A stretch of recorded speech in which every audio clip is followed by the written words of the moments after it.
Tinchlik? Bu yigitimni to'yda bormoqchi edim.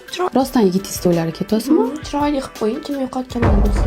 Ularni oyisi viloyatli qizlarni olib bermas ekan. Qanaqa bolaga ergitishni xohlardingiz? Meni hurmat qiladigan, ota-onasini hurmat qiladigan asnoviy.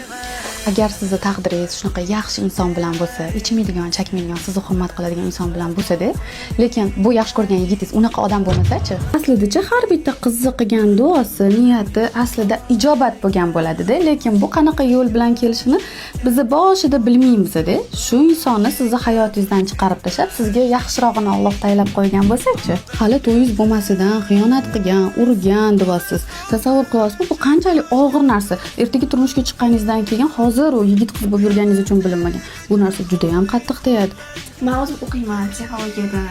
Ishlayman, kontraktimni o'zim to'layman, o'zim o'rgatib ish qilaman. Rostdan. Qarang, hamma narsangizni o'zingiz qilar ekansiz. Kontrakt, yeb ichish, yigitingiz nimadir qilib berganmi shu vaqtgacha? O'z ishlari yaxshi bo'lmaganligi uchun ishni so'ramaganman. Bitta gap aytaymi? O'sha yigitingiz uylanib ketayotganda men xursandman. Nega? Oylari teng-tengi bilan deganmidilar. To'ppa-to'g'ri, u bola sizni umuman tengiz emas. Mana makiyajingiz ham tayyor bo'ldi. Rahmat, rosa Xo'sh, chiroyli bo'ldi. endi aytingchi, nima qilmoqchisiz? Endi to'yga emas, qizlar bilan aylanishga bormoqchiman. Ana endi aqlingiz kirib. Kim yo'qotganini keyin biladi. To'ppa-to'g'ri.